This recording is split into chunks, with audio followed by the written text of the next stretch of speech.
I was tracing erosion rate differentials in sandstone formations, trying to understand why the lateral recession measurements in the Colorado Plateau didn't match the standard models for that substrate, when I noticed a proportion that had nothing to do with erosion. The flat-topped mayas I was mapping weren't just wide relative to their height. They were wide in a specific ratio, consistent across formations separated by hundreds of miles, that matched a documented measurement I recognized from a completely different field, not geology, botany, the ratio of trunk diameter to stump height in very large coniferous tree species. I put the measurement down and stared at it for a while.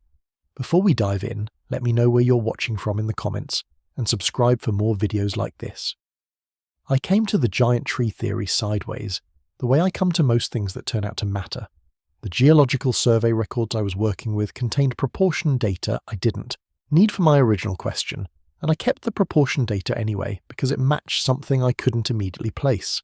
It took me longer than I would like to admit to identify what it matched. When I did, I set the geological records aside and spent 3 days reading paleobotanical literature instead. Here is what that literature actually shows.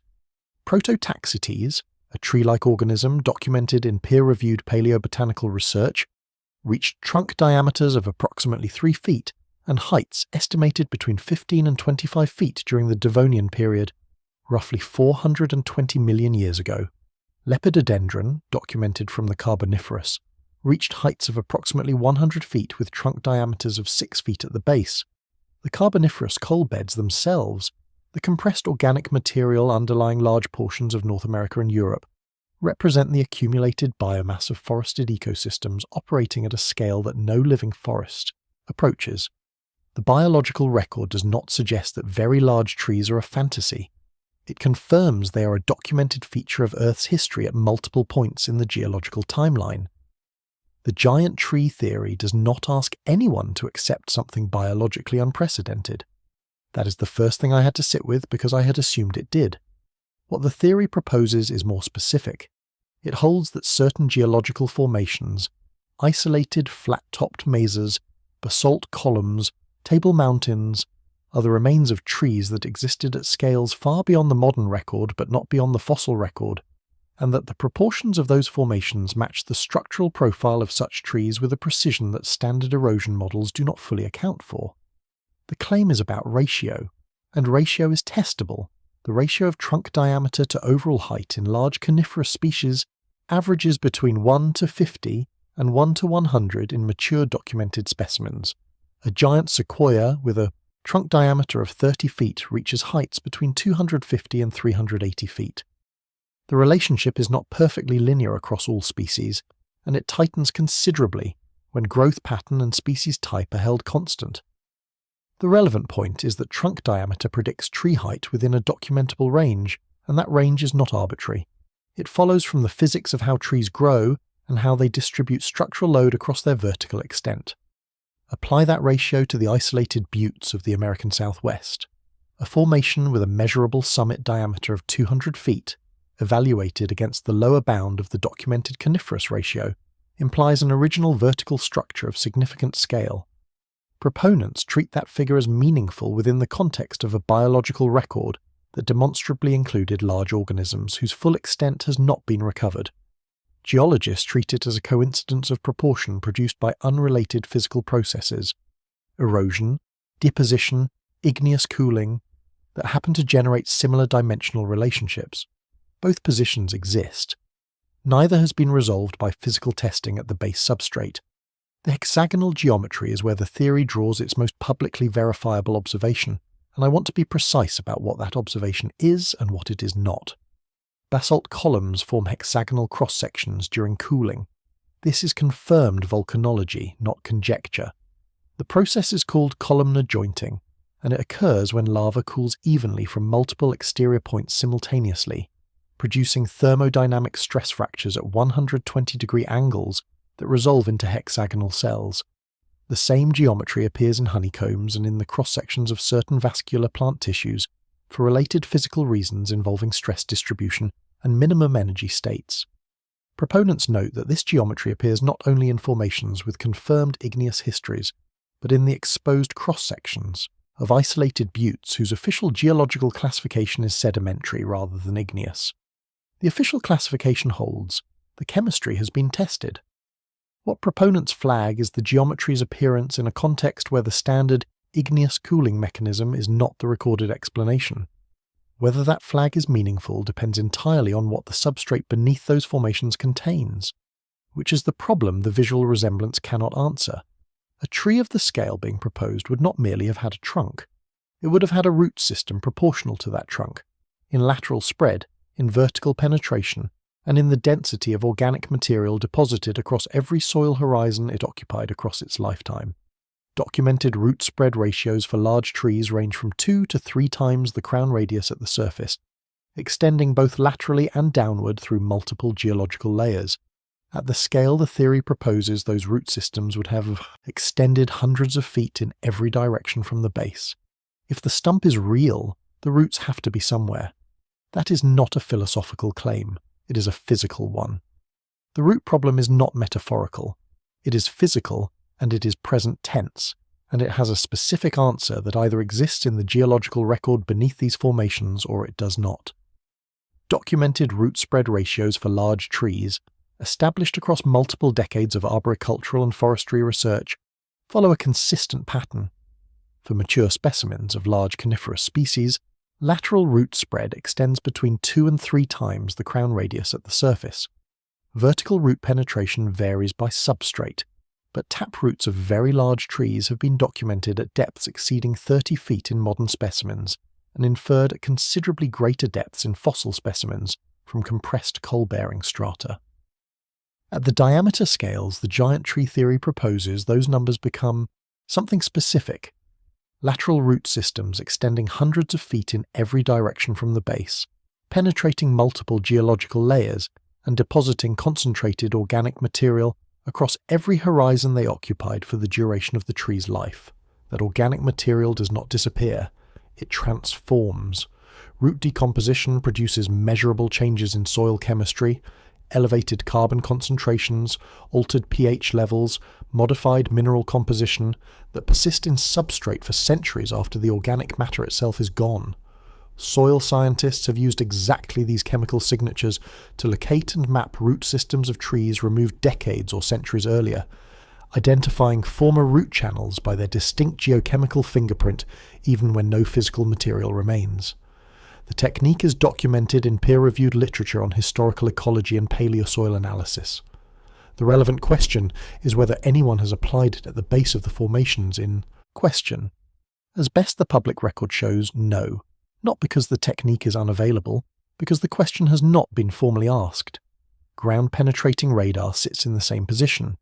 GPR, the instrument used to locate buried archaeological features, map subsurface utilities, and identify the root systems of historically significant trees in urban construction projects, produces density contrast maps of subsurface material to depths of several meters in standard soil, and considerably deeper in consolidated geological formations under controlled survey conditions. It has been deployed at Stonehenge, at Roman road networks across Britain, at Civil War battlefield sites across the American South. It has been used to locate the buried root systems of individual heritage trees in urban parks scheduled for removal. No documented GPR survey of the base substrate of any formation proponents identify appears in the accessible geological literature. The instruments exist. The formations have not moved. The theory has not been proven.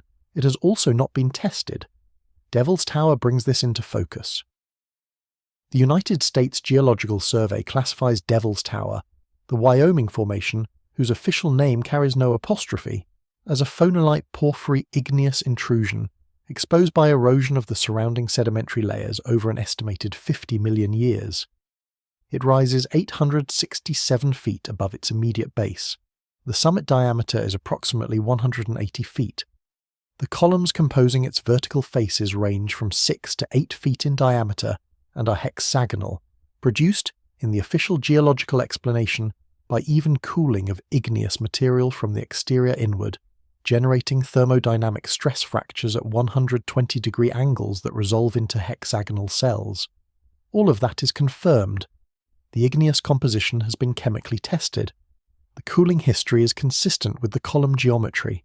Proponents do not dispute the columns or the physics that produces them. What they flag is the base transition zone, the geological boundary where the column formation meets the surrounding sedimentary substrate, and its spatial character relative to what documented igneous intrusions typically show at their contact margins. In confirmed intrusions, that zone displays thermal metamorphism. Baked margins, fused mineral grains, altered chemical composition radiating outward from the contact point. The geometry of that zone at Devil's Tower, and what it implies about the structure of the original intrusion, is where proponents argue the standard model leaves its clearest unresolved feature. The theory has not been proven.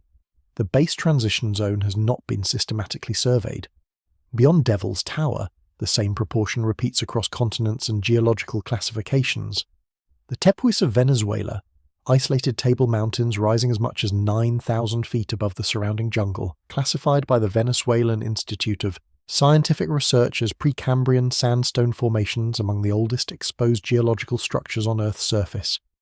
Monument Valley's buttes, documented by the National Park Service at heights between 400 and 1,000 feet above the valley floor with near vertical walls and flat summits, classified as erosional remnants of a once continuous plateau. The Bungle Bungle Range in Western Australia, a UNESCO World Heritage Site, documented by the Geological Survey of Western Australia as products of 375-million-year-old sedimentary deposition and differential erosion.